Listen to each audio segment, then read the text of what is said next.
ሰላም ሰላም ውድ ቻናላችን ተከታታዮች ቤተሰቦቻችን እንደምን አላችሁ? ደህና ናችሁ?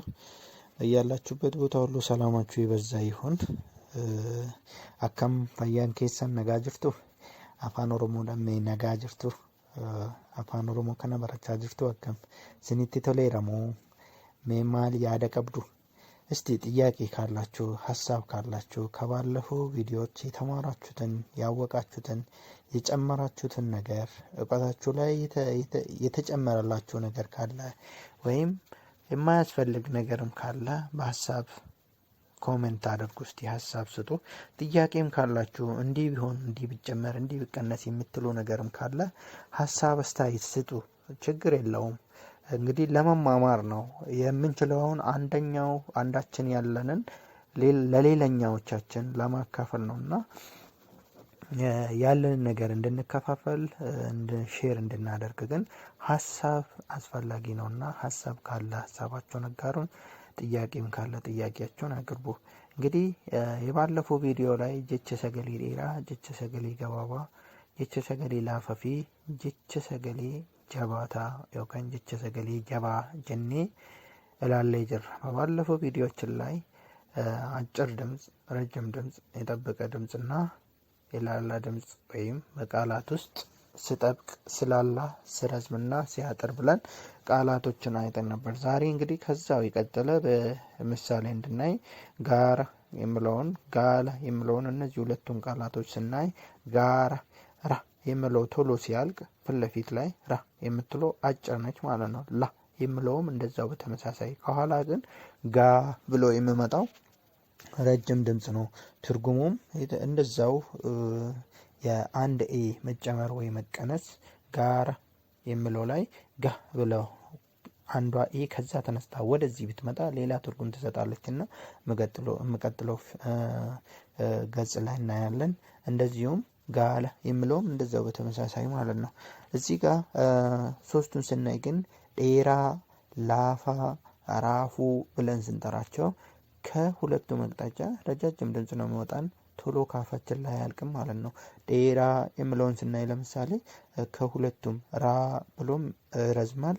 ላፋ ብለን ስንጠራም አሁንም ፋ ላ ከኋላ ላ እያለ ረጅም ድምጽ ይወጣል ማለት ነው። ሌላው እንግዲህ አንድ ፊደል ያለ አግባብ ስትጨመር ወይም ስትቀነስ ትርጉሙም እንደዛው ይቀየራል። ለምሳሌ ጎቤ የሚለው ወፈረ ለማለት ትርጉም ይሰጣል።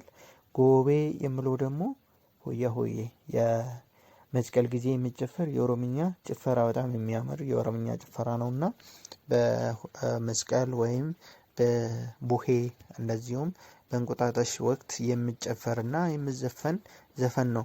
ሌላው አዱ የሚልና አዱ የሚሉትም ሁለቱም የተለያየ ትርጉም አለው ማለት ነው። ልንል የፈለግነውን በቃላት በጽሁፍ ለመግለጽ ቃላቶቻችን ላይ ወይም የምንጠቀማቸው ፊደሎቻችን ላይ ጥንቃቄ ማድረግ ያስፈልጋል ማለት ነው። ለምሳሌ ቅድም ጋራ ብለን የጠራ ነው ትርጉሙም ተራራ የሆነው እኛ ጋራ ብለን ጋራ ጉባ ባኤ ተራራው ላይ ወጣው ለማለት ጋራ ጉባ ባኤ ብለን ብንጽፍ ሆድ ላይ ወጣው ይሆናል ማለት ነው። አያችሁ እቺ አንዷ አ ከራ ቀድማ ስትመጣና ከራ በኋላ ተከትላ ስትመጣ ድምጹ እንደዛው የተለየና ቃሉም የተለየ ትርጉም አለው ማለት ነው። ስንናገርም ድምጹ የተለየ ነው፣ ትርጉሙም እንደዛው። ገላ የሚለው ለምሳሌ ገላ ስንቅ ወይም ግቡ ለማለትም የምንጠቀም ነው። ሌላ ራፉ ብለን ቅድም ያየነው ጎመን ትርጉሙ ጎመን ሲሆን እዚህ ጋር ረፉ ብለን ስንናገር ደግሞ ወይም ስንጽፍ መተኛት ማለት ነው። እኛ ጎመን ለማለት ራፉ ብለን እንደመጻፍ ረፉ ብለን የምንጽፍ ከሆነ ግን ልናስተላልፍ የፈለግነው ትርጉም ሌላ ይሆናል ወይም አጻጻፋችን ደካማ መሆንን ያሳብቅብናል ወይም ይናገርብናል ማለት ነውና ስለዚህ በጥንቃቄ መጻፍ ወይም በእውቀት ተደግፎ ብጻፍ የተሻለ ይሆናል። ልናስተላልፍ የፈለግነውን መልእክት እንደዛው ግልጽና ጥርት ባለ መንገድ እናስተላልፋለን ማለት ነው። ያለበለዚያ ኦሮምኛ መናገር ስለምንችል ብቻ ቃላቶችን እያገደፍን ወይም ቃላቶችን እያስቀረን ዝም ብለን ኦሮምኛ መጻፍ እችላለሁ ብለን ብንጽፍ ትክክል አይሆንምና ጥንቃቄ ያስፈልጋል ማለት ነው። ሌላው ከጀቾታ ሰገሌ ዴራ ቀበኒ ፊ ጀቾታ ሰገሌ ገባባ ቀበን ወል ቢራ ቀብኔ ይላል። ጀቾታ ሰገሌ ገባባ kan jennuun yoo maal ta'e jechoota sagalee dheeraa kan jennuun sagaleen sun sagalee dheeraadha kan jedhamuun yoo qubeen dubbifchiiftuun si'a lama walitti aanee barreeffamedha. Jechi tokko gabaabaadha kan jennuun immoo yoo qubeen dubbachiiftuu si'a tokko qofa barreeffamedha. qubee dubbachiiftuun gosa tokko jechuu koodha. እንግዲህ አንድ ድምጽ ወይም አንድ ቃል ድምጹ ረጅም ነው የምንለው አናባቢ ወይም ቫውል ሌተርስ ብለን በእንግሊዝኛ የምናውቃቸው እነዛ አምስቱ በኦሮምኛ አ ኤ ኢ ኦ ኡ ብለን የምንጠራቸው እነዚህ አምስቱ አናባቢዎች አንድ አይነት አናባቢ ከአንድ ተነባቢ ቀጥሎ ሁለቴ ከተጻፈ ያ ቃል ረጅም መሆኑን ይነግረናል። አንዴ ብቻ ከተጻፈ ግን ያ ቃል አጭር መሆኑን እናውቃለን ማለት ነው። ለምሳሌ ለገ የሚለውን ስናይ እዚህ ጋር አ ነው አናባቢያችን፣ ድምጹ ግን አጭር ነው፣ ቶሎ ነው ያለቀው። ለፈ፣ መነ፣ በኔ፣ ጩፌ እነዚህ እንዳሉ ምንድናቸው? አጫጭር ናቸው። ካፋችን ላይ ቶሎ ነው የሚያልቁት ማለት ነው። ቶሎ በማለቃቸው ምን አወቅን ማለት ነው? ቃሉ አጭር መሆኑን ወይም የቃሉ አነጋገር ቶሎ የሚያልቅ መሆኑ ምን ይነግረናል? ቃሉ አጭር መሆኑን ይነግረናል ማለት ነው። እያንዳንዳቸውን እዚህ ጋር ስናይ ሁሉም አጭር ድምጽ ነው ያላቸው።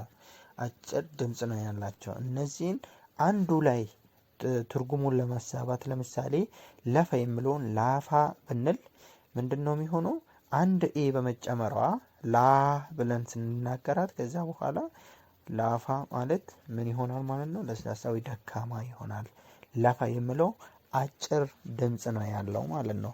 ለፈ ለማለት ላፋ ብለን የምንጽፍ ለፈረ እጀዴ መሬት ላይ ቆምኩ ላፋ ብሎ ከጻፈ ግን ትርጉሙ ሌላ ነው፣ ትርጉሙ አልባ ይሆናል ማለት ነው። ሌላው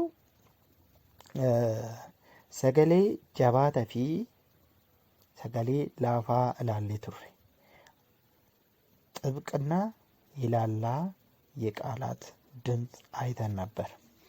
ሰገሌ ጀባታ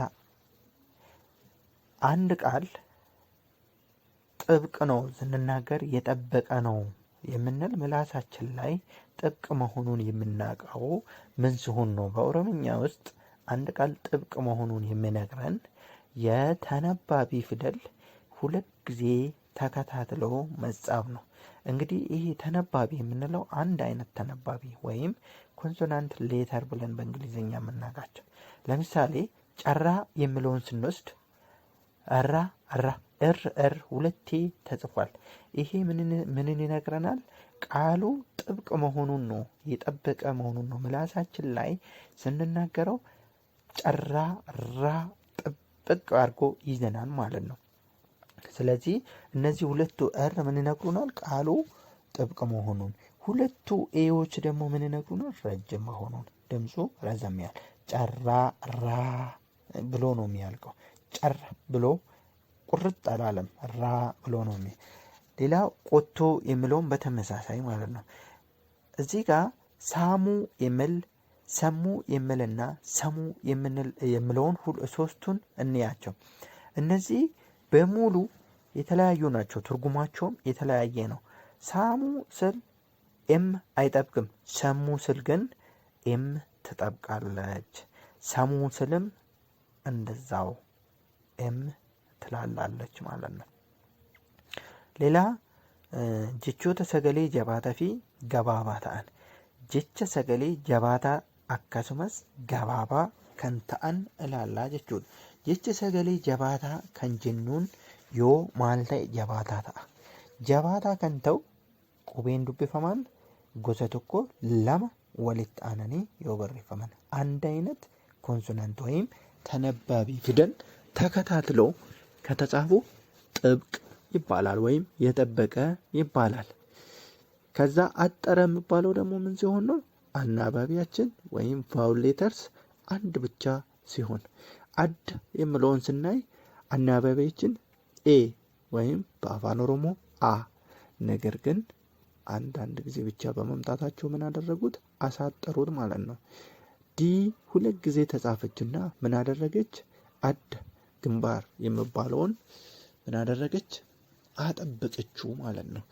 ደም ማር የሚባለውን ደም ይሄን እም ሁለቴ ሲመጡ ምን ሆኑ? ደማ ማ አፋችን ላይ ጥብቅ አድርጎ ከንፈራችን ከከንፈራችን ያያይዛሉ ማለት ነው። ስለዚህ ምን አደረጉ? ጥብቅ ነው ግን ደግሞ አጭር ነው፣ ቶሎ ካፋችን ላይ ያልቃሉ። ጉራ የሚለውንም ስናይ እንደዛው ጉራ አጭር ቶሎ ካፋችን የምታልቅ ግን ደግሞ ምንድነች? የጠበቀች ነች ማለት ነው። ጥብቅ አድርጎ ራ የሚለው ቃል ስናይ ቅድም ጨራ ከምለው ጋር ብለን ካየነው ጋር ግን ራ እኔ ረዘም ብሎ አይደለም ያለቀው፣ ጉራ ቁርጥ ነው ያለው፣ ቶሎ ነው የጨረስነው ከአፋችን ውስጥ ማለት ነው። እዚህ ጋርም ስናይ ገዳ የሚለውን ስናይ ገዳ ከምለው ጋር አይመሳሰልም። ገዳ አንደኛ ይላላ ነው፣ ሁለተኛ ረጅም ድምጽ ነው። ገዳ የሚለው ግን አጭር ግን ደግሞ ይጠበቀ ነው ማለት ነው። ጥብቅ መሆኑን የነገረን አናባቢያችን ሳይሆን ተነባቢያችን ነው ማለት ነው። አናባቢ መርዘሙን ይነግረናል፣ ተነባቢ ደግሞ መጥበቁን ይነግረናል። ወይም አናባቢያችን ማጠሩን ይነግረናል፣ ተነባቢያችን ደግሞ መጥበቁን ማለት ነው። እስቲ የቤት ስራ ልስጣችሁ። ወጂ መና ከነነን ያፋን እንዱበዱ እሲን በሬሳ እኔ የምናገረውን እናንተ ጻፉት። ሀሬ ሀሬ ሀሬ ሀሬ ጻፉት። ሀሬ ጉራ ጉራ ጉራ ጉራ ጻፏቸው እነዚህን። ጉራ ዲዴ ዲዴ ዲዴ ዲዴ እነዚህን አራቱንም ልጨምርላችሁ መሰለኝ። ዲማ ዲማ እነዚህን ጻፉልኝና በኮሜንት ላይ አስቀምጡልኝ። ስለተከታተላችሁኝ አመሰግናለሁ። ከልብ አመሰግናለሁ። አዲስ ነገር ይሄን ብጨምርበት፣ ይሄን ብቀነስ፣ ይሄን ብተው ወይም ደግሞ ይሄን ብታደርግ የምትሉት ሀሳብ ኮሜንት ካለ